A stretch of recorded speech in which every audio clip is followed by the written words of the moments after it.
আসসালামু আলাইকুম, কেমন আছেন সবাই? আলহামদুলিল্লাহ, আমি অনেক ভালো আছি। আজকে আপনাদের সাথে শেয়ার করব আমার ছোট্ট বেবিটার জন্য আমি কিভাবে খিচুড়ি রান্না করি। আমিও অন্য বাচ্চার মায়েদের মতো আমি নরম করে ওকে খিচুড়িটা রান্না করে খাওয়াতাম, কিন্তু ও খেতে চাইতো না বলে আমি ওকে, আমরা বড়রা যেরকম ভুনা খিচুড়িটা খাই ওরকমই ওকে রান্না করে খাওয়াই। তো আমি এখানে প্রথমে তেলে গরম মশলা, তেজপাতা, এগুলো আমি প্রথমে ফোড়ন দিয়ে নিছি। এরপর আমি পেঁয়াজ দিয়ে ভালো করে ভেজে আমি একটু পানি দিয়ে এতে আদা রসুন দিয়ে আমি একটু কষিয়ে নিয়ে লবণ দিয়েছি, একটু হলুদ দিয়েছি, একটু মরিচের গুঁড়া দিচ্ছি, আর একটু বিরিয়ানির মশলা ছিল ওইটাও দিছি, দিয়ে ভালো করে কষিয়ে নিয়ে আমি এতে ধুয়ে রাখা 2 মুঠ পোলার চাল, 1 মুঠ মসুর ডাল, তারপর দুই তিনটা ঢেঁড়স দিছি, একটা কাঁকরোলের অর্ধেকটা থেকে একটু বেশি দিছি, দিয়ে আমি ভালো করে ধুয়ে ঝরিয়ে রেখেছিলাম। ধুয়ে এরপর আমি এটাকে ভালো করে দিয়ে আমি একটু ভেজে নিচ্ছি। আমরা সবাই জানি যে ভুনা খিচুড়িটাতে ভালো করে ভেজে নিলে কিন্তু খিচুড়িটা ঝরঝরে হয়, সুন্দর হয়, মজাও লাগে খুব। তো আমি ভালো করে ভেজে নিচ্ছি।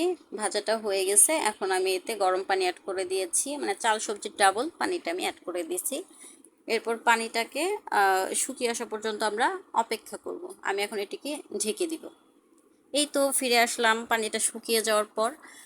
পানিটা শুকিয়ে গেছে, এর আগে আমি একবার নেড়ে দিয়েছিলাম।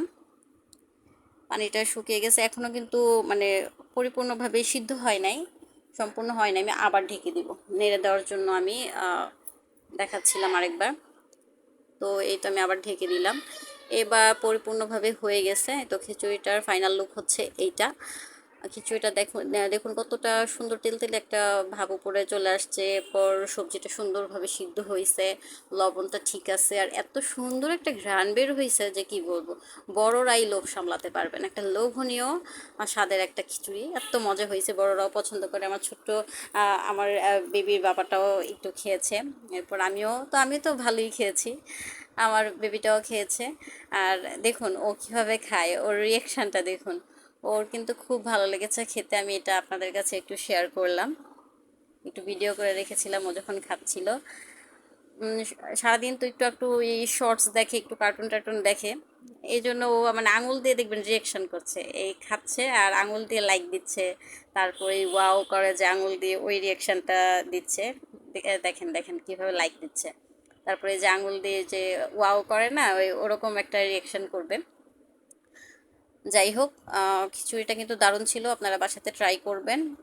আর আমার ভিডিওটি ভালো লেগে থাকলে একটা লাইক করবেন, কমেন্ট করবেন, সাবস্ক্রাইব করবেন, ফলো করবেন, পাশেই থাকবেন। Thanks for watching.